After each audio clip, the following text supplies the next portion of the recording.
আসসালামু আলাইকুম ভিউয়ার, সবাই কেমন আছেন? আপনাদের দোয়ায় আমিও ভালো আছি। আবার আপনাদের সামনে হাজির হয়েছি নতুন একটি ব্লগ নিয়ে। সকালবেলা ঘুম থেকে উঠে প্রত্যেকটা মহিলাদের প্রত্যেকটা বাড়িতেই অনেক ঝামেলা থাকে। তো বিশেষ করে সবথেকে বড় ঝামেলা হচ্ছে বাচ্চাদের স্কুলে দেওয়া, পড়তে দেওয়া। এটা হচ্ছে সবথেকে বড় ঝামেলার। আর মানে ওদের খাবার বানাতে গেলে আরও বেশি কষ্ট, কারণ এটা খাবো না, ওটা খাবো না, বিভিন্ন ধরনের বায়না, এগুলো সামলাতে গেলে অনেক কষ্ট হয়ে যায় সকালবেলা উঠে। তো আমি সকালবেলা উঠে আমি নিজের ব্রেকফাস্টটা তৈরি করে নিচ্ছি। বাবুকে আমি আজ সকালে আলু ভর্তা ঘি দিয়ে ভাত খাওয়াই দিব, যার কারণে ঘুম থেকে উঠে নামাজ শেষ করে আমি আগে ভাতটা বসাই দিছি এবং আমি নিজের নাস্তাটা তৈরি করে নিচ্ছি। এখানে দিয়েছি চিয়া সিড, আগে থেকে ভিজিয়ে রেখেছিলাম। তো এখানে আমি কয়েকটা কিশমিশ দিয়েছি, এখন হচ্ছে আখরোট, তারপরে হচ্ছে সব ধরনের বাদাম, কাজু বাদাম, কাঠবাদাম, পেস্তা বাদাম, এগুলো চীনা বাদাম, সব কিছু একসঙ্গে আমি ভালো করে ধুয়ে পরিষ্কার করে তারপরে রোদ্রে দিয়ে ভালো করে কুচায়ে কাচের জার ভরে রেখে দিয়েছি। এটা হচ্ছে নর্মাল ফ্রিজে রেখে দিয়েছি যে অনেক দিন ধরে খাওয়া যাবে, কারণ বাদামটা হচ্ছে কেমন যেন হয়ে যায় কয়েকদিন থাকার পরে, যার কারণে আমি এটা ফ্রিজে রাখি, নর্মাল ফ্রিজে। তো এখানে আমি দিয়ে দিয়েছি একটু মধু, তারপরে হচ্ছে 1 কাপ দুধ দিয়েছি।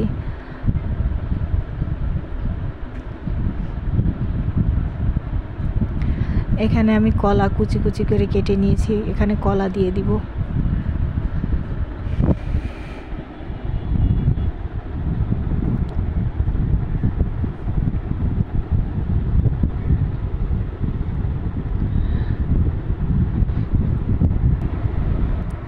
এর সঙ্গে আমি 1 গ্লাস জুস নিয়ে নেব। এটা হচ্ছে বেদানার জুস, রিয়েল ফ্রুট পাওয়ার জুস।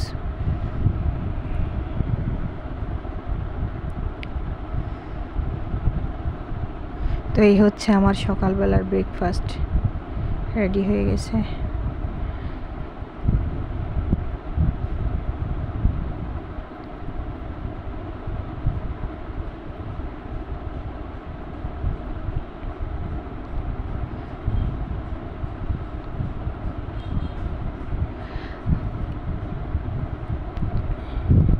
আমি ব্রেকফাস্ট করার আগে বাবুকে স্কুলে দিয়ে এসেছি। তো ওকে স্কুলে দিয়ে এসেছি, যার কারণে আমি মানে ঠিক মতো খাবারটা খেতে পারছি, বসে বসে টিভি দেখছি আর খাবার খাচ্ছি। ওকে যদি স্কুলে না দিয়ে আসি তাইলে আমার খুব দ্রুত তাড়াহুড়ো করে খাওয়া লাগে, ওকে খাওয়ানো লাগে, যার কারণে আমি মানে কভার করতে পারি না। এজন্য ওকে আগে স্কুলে দিয়ে আসি, দিয়ে এসে তারপরে হচ্ছে আমি সকালে ব্রেকফাস্টটা সারি।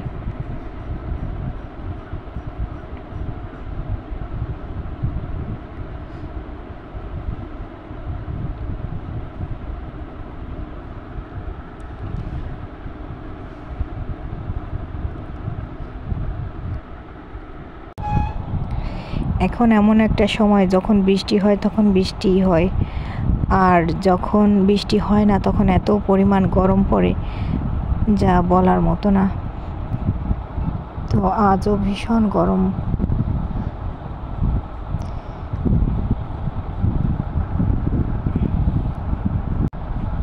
এত গরমের কারণে বিশেষ করে বাচ্চাদের আর বৃদ্ধদের খুব বেশি কষ্ট হয়।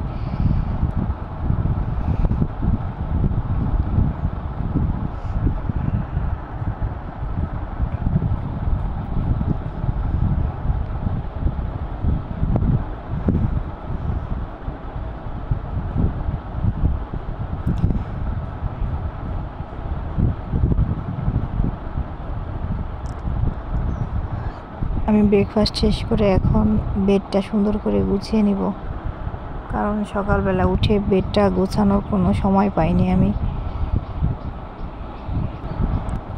সকাল থেকে কয়েকজন এসছে জামা কাপড় দেখার জন্য, যার কারণে আমি ওইদিকে খুব ব্যস্ত ছিলাম, বেডরুমে আর আসার সময় পাইনি। তো সারাদিন যাই করে না কেন, ঘর যতই সুন্দর করে সাজাই গুছাই, আপনার বেডটা যদি সুন্দর করে গোছানো না থাকে, সব ঘরের সব কিছুই যেন মনে হয় এলোমেলো আছে, মানে অগোছালো মনে হয়। তো যার কারণে আমার বেডটা আগেই গোছানোর প্রয়োজন হয়, কিন্তু আজকে সময় করে উঠতে পারিনি, এই জন্য গোছাতে পারিনি, যার কারণে কেমন যেন অস্বস্তি ফিল হচ্ছে। তো কোথাও নোংরা থাকলে, ময়লা থাকলে বা ঘরে কোথাও অগোছালো থাকলে আমার মানে ভীষণ খারাপ লাগে।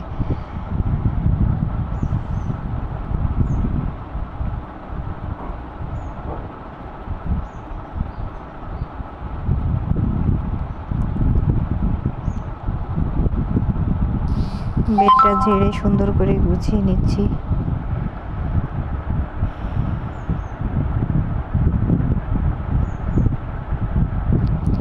আজকে আর বেডটা মুছে পরিষ্কার করব না, কারণ আজকে অনেক কাজ আছে, তো ওগুলো সারবো। এই জন্য শুধু বেডটা ঝেড়ে আমি বেডশিটটা সমান করে বালিশগুলো গুছিয়ে রাখবো। আজ আর যদি আমি ফার্নিচারগুলো মুছতে যাই, পরিষ্কার করতে যাই, তাইলে আমার অন্য কোনো কাজই হবে না। আবার কাজ শেষ করে বাবুকে স্কুলে আনতে যেতে হবে।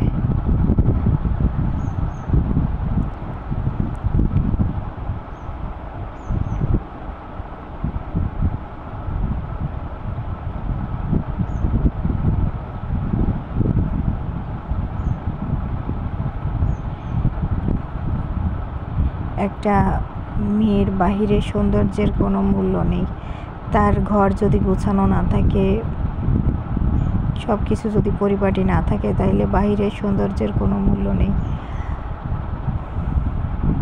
প্রত্যেকটা মেয়েরই উচিত সব সময় সব কিছু গুছিয়ে করা। তো যেহেতু মেয়ে হয়ে জন্ম নিয়েছি, তাই অবশ্যই নিজের সংসারটাকে সুন্দর করে গুছিয়ে তো করা উচিত বলে আমি মনে করি। আর যদি আমি লোকজন দিয়ে কাজ করাতে চাই, তাইলে করানোই যায়, কিন্তু লোকজনের কাজ আর নিজের কাজের ভিতর অনেক পার্থক্য আছে।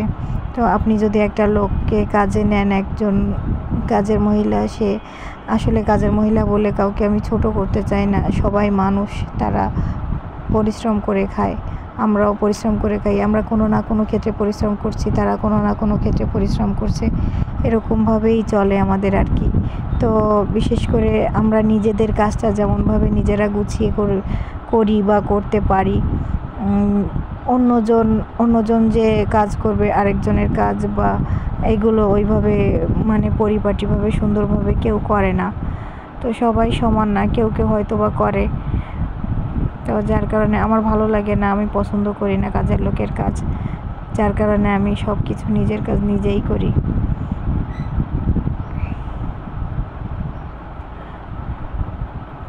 আমি এখন রান্নার জন্য চলে এসেছি। এখানে আমি বাঁধাকপি আর আলু ভাজি করব।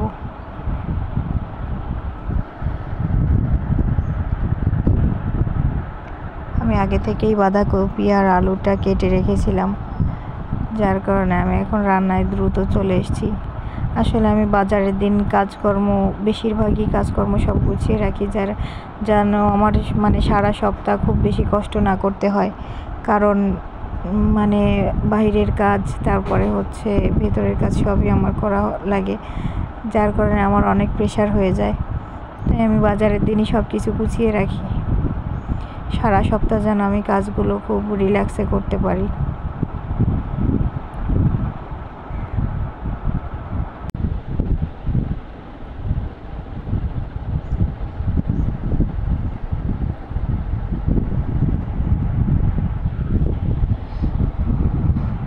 বাজারের দিন হয়তো একটু বেশি কষ্টই হয়ে যায়, তারপরেও অসুবিধা হয় না, কারণ বাবুর স্কুল থাকে না, স্কুল বন্ধ থাকে।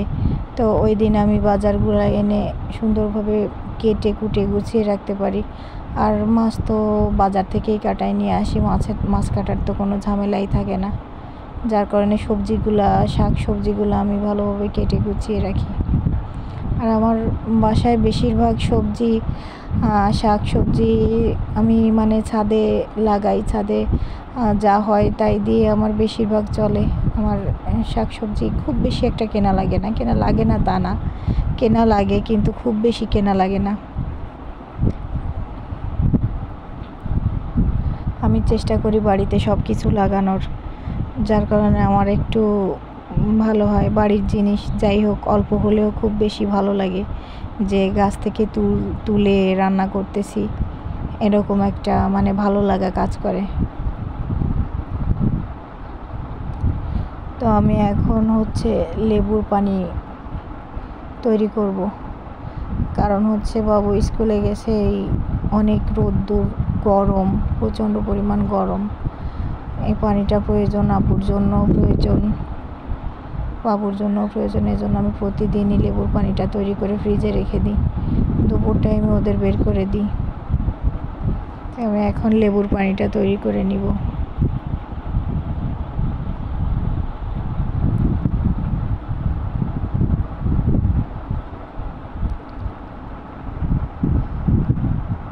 এখানে আমি একটা লেবু দিব, আর হচ্ছে 2 টেবিল চামচ চিনি দিব।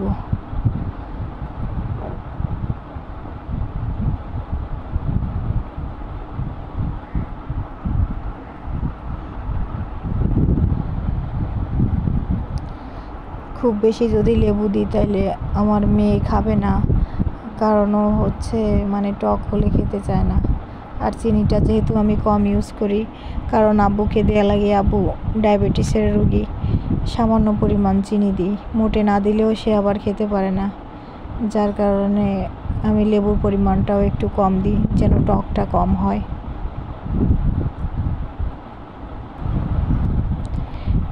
এখন আমি পানিটাকে চামচ দিয়ে ভালোভাবে নাড়িয়ে নিব, যেন চিনিটা ভালোভাবে পানির সঙ্গে মিশে যায়।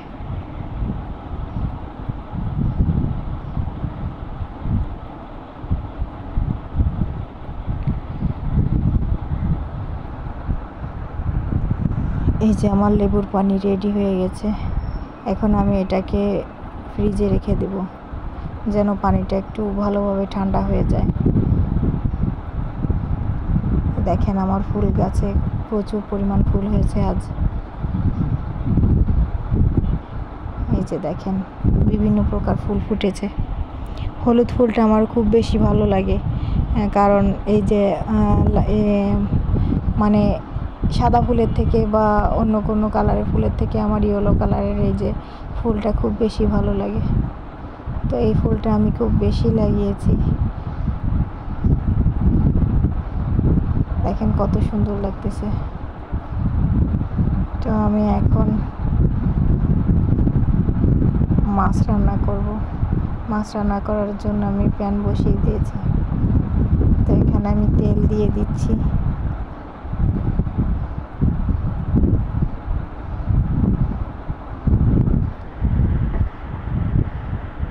এবার আমি একে একে পেঁয়াজ, রসুন, তারপর হচ্ছে শুকনা মরিচ বাটা এটা দিয়ে দিব। আমি শুকনা মরিচ হচ্ছে পেস্ট করে ইউজ করি, কারণ হচ্ছে গুঁড়া মরিচটা তেমন একটা আমি খাই না, কারণ গুঁড়া মরিচ এনে ঘরে রেখে দিলে হচ্ছে কেমন যেন হয়ে যায়, আর তরকারিতে দিলে তরকারিটা কেমন গোলা গোলা লাগে, ভালো লাগে না, দেখতেও ভালো লাগে না, আর হচ্ছে খেতেও ভালো লাগে না। যার কারণে আমি শুকনা মরিচ কিনে একসঙ্গে অনেকখানি ব্লেন্ডার করে তারপরে হচ্ছে ডিপ ফ্রিজে সংরক্ষণ করে রাখি। তাই আমি আস্তে আস্তে অল্প অল্প করে ব্যবহার করি, কারণ এখন আমাদের দেশে প্রত্যেকটা জিনিসে যে পরিমাণে ভেজাল দেয়া শুরু হয়েছে, যার কারণে আমি মানে নিজে তৈরি করে যতক্ষণ পারি, নিজের থেকে যতক্ষণ পারি ততক্ষণ করার চেষ্টা করি। যেটুকু না পারি সেটা তো আর কিছু করার থাকে না, তখন তো বাইরের জিনিস ব্যবহার করতেই হয়।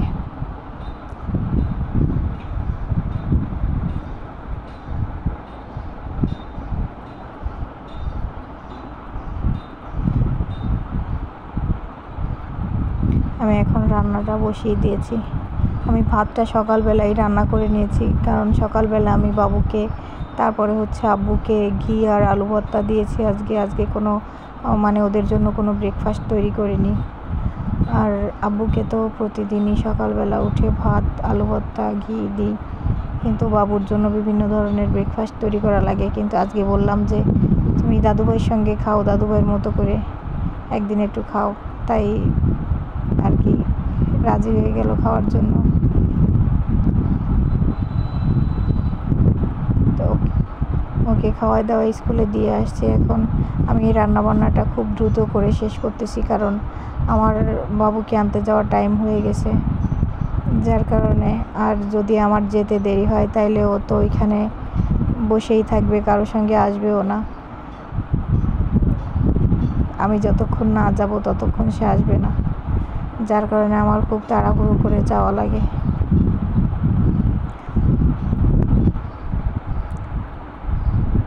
এখন আমি মাছটা দিয়ে ভালোভাবে সুন্দর করে কষিয়ে নেব।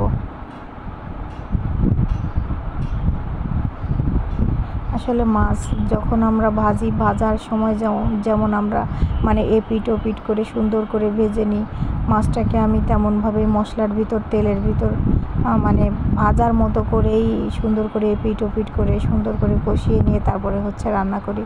তাইলে মাছের যে একটা গন্ধ আছে ওই গন্ধটা আর থাকে না।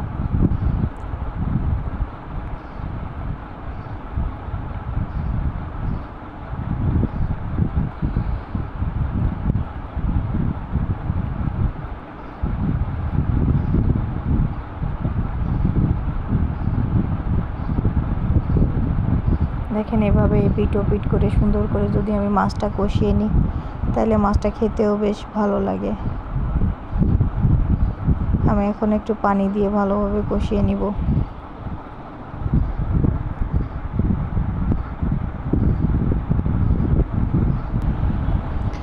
আমার ভিডিওটা যে যেখান থেকে দেখছেন, ভিডিওটাতে একটা লাইক দিবেন, একটা কমেন্ট করতে ভুলবেন না। যদি আমার ভিডিওটা দেখতে ভালো লাগে তাইলে আমার ভিডিওটা দেখে আমার চ্যানেলটা সাবস্ক্রাইব করে দিবেন। তো আপনাদের সাহায্য ছাড়া আমি কখনোই এগোতে পারবো না, যার কারণে আপনাদের কাছ থেকে আমি সাহায্য আশা করি।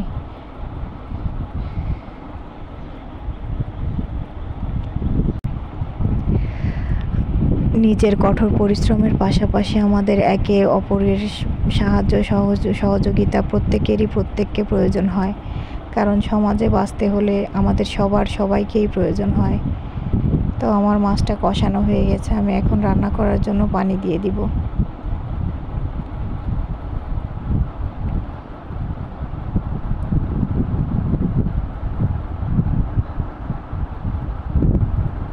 পানি দিয়ে আমি ঢাকনা দিয়ে দিয়েছি, দিয়ে এখন আমি যখন এই মাছটা কষিয়েছি তখন আমার এই তো মাছ থেকে তেল ছিটকে যে চারিদিকে মানে পড়ে চুলার অবস্থা খুব খারাপ হয়ে গেছে। তাই আমি পানি দিয়ে তরকারিতে পানিটা দিয়ে আমি সুন্দর করে চারিদিকটা মুছে নিচ্ছি, না হলে দেখতে ভীষণ খারাপ লাগতেছে।